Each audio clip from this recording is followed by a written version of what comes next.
अभी मैं आया था दरगाह पर, तो मैंने सोचा मैं देखूं हाजिरी लग जाएगी।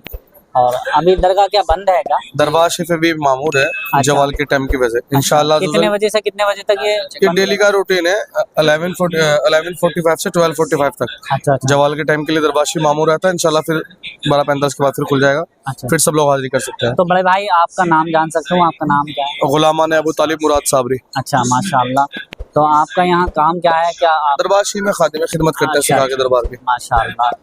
तो हम अपने ऑडियंस के लिए सवालात करते हैं इस्लामिक, तो आपसे कोई सवाल कर सकता हूँ? इंशाल्लाह अगर अल्लाह चाह मेरी हिम्मत होगी जवाब देने की तो दूंगा, नहीं होगी तो आपसे सलाह करूँगा। इंशाल्लाह हम यही कोशिश करते हैं कि हमारी ऑडियंस को दीन के मामले में थोड़ी सी नॉलेज हो जाए, पहुँच जाए। जी। ये बताइए कि हम जो किस नबी की उम्मत में हैं? आका नामदार मदनी तादा सरकार दो आलम सल्लल्लाहु तआला अलैहि वसल्लम। पूरा नाम क्या है आपका पूरा नाम हजरत मोहम्मद मुस्तफा सल्लल्लाहु तआला अलैहि वसल्लम। माशाअल्लाह जी। हम आखिरी नबी की उम्मत में अव्वल भी आप ही है, आखिर भी आप ही है, सब कुछ उन्हीं का ही है। हम उम्मती हैं उनके जी अल्हम्दुलिल्लाह सल्लल्लाहु तआला अलैहि वसल्लम। माशाअल्लाह। मुसलमान पर कितनी नमाज़ें फर्ज है? जो मुसलमान पे नमाज फ़र्ज है वो 5 टाइम की नमाज है, फजर, जोहर, असर, मगरिब और ईशा। लेकिन अगर अल्लाह रब्बुल इज़्ज़त की खुशनुदी चाहते हैं कुछ लोग बेहतर, तो तहज्जुद पढ़े तो ज्यादा बेहतर है। क्योंकि तहज्जुद का एक वक्त ऐसा है कि अल्लाह रब्बुल इज़्ज़त फरमाता है कोई मुझसे लेने वाला? जी जी बेशक। तो जिन लोगों को तलब होती है अल्लाह से लेने की, वो तहज्जुद में अल्लाह की इबादत करते हैं, की नमाज अदा करते हैं। और वैसे नफली नमाज तो काफी है ही, जितनी भी नफली नमाज अदा करे बेहतर है, अल्लाह की रजा के लिए सब कुछ। माशाअल्लाह। तो ये दरगाह सुबह में किस वक्त खुल जाती है? सुबह डेली का रूटीन है, सुबह फजर की नमाज के बाद से लेके दोपहर 11:30 तक का टाइम है। वही 10-15 मिनट अंदर खिदमत में लगते हैं। 11:45 पे दरबार शरीफ मामूर हो जाता है। दोपहर में फिर 12:45 पे खुल जाती है।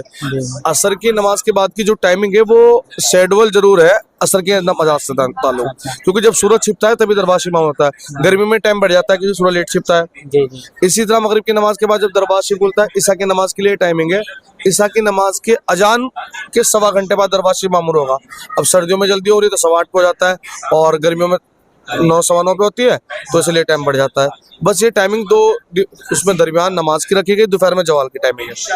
जी। यहाँ से बड़ी बड़ी दूर से हाजिरीन आते हैं यहाँ। जी दरगाह पर मैंने सुना है, तो मन्नतें पूरी भी होती हैं अल्हम्दुलिल्लाह, अल्लाह का एहसान है। हाँ, तो अगर कोई वहाँ से आ ना पाए और अपनी हाजिरी लगवाना चाहे या तो सलाम अर्ज करना चाहे तो देखो, जैसे हमारा अकीदा ये है कि ताजदार कायनात सल्लल्लाहु अलैहि वसल्लम हम जब घर पे बैठे हुए दुरूद शरीफ पढ़ते हैं वो सुनते हैं, हमारा ईमान है।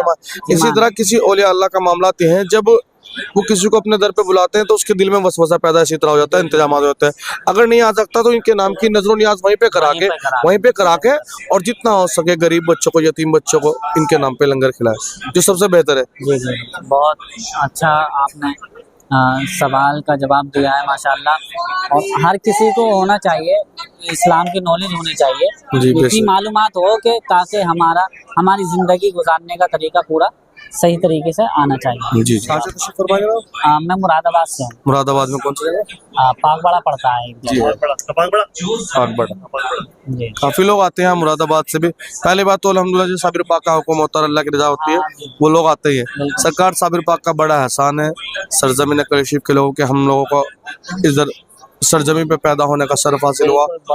और एक और बात दरबार शरीफ के ताल्लुक से, आप साबिर पाक हसनी और हुसैनी सादात हैं। अच्छा, हसनी और हुसैनी सादात है।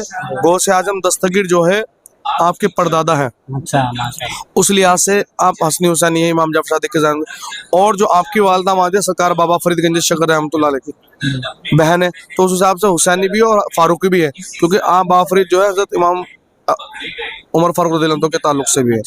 तो साबिर पाक एक शख्सियत है कि जिन्होंने फना और बका के बारे में बताया, अपने जनाजे की नमाज खुद पढ़ाई। जी। बहुत जगह हिस्ट्री में बहुत कम देखने को मिलेगा।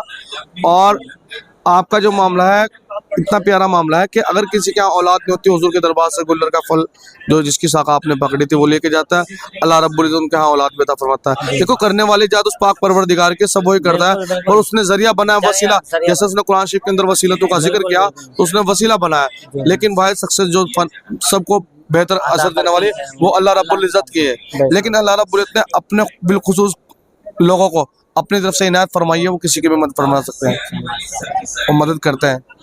जैसे गौ से आज हम दस्तगीर ने कई सौ वर्षों के बाद दो भी कस्ती को निकाल दिया, जी जी जी तो वो तो इनके परदादा हैं, तो फिर बिल्कुल पोते के अंदर भी कुछ करामात तो होगी। बहुत बड़ी बात है। और बताइए। बस बहुत खुशी हुई आपसे मिलकर। मौला खुश रखे आपको हाँ, बार-बार। ये हमारी तरफ से एक छोटा सा गिफ्ट है, ये छोटा सा गिफ्ट आपके लिए। जज़ाकल्लाह। आप मौला सलाम अलैकुम। दुआ करें हमारे लिए भी। हुजूर दूर सरकार की आप बात सबके यहाँ से कबूल फरमाए और आपके चैनल में जो मामला है अल्लाह उसमें और फॉलोअर्स की बढ़ोतरी करे।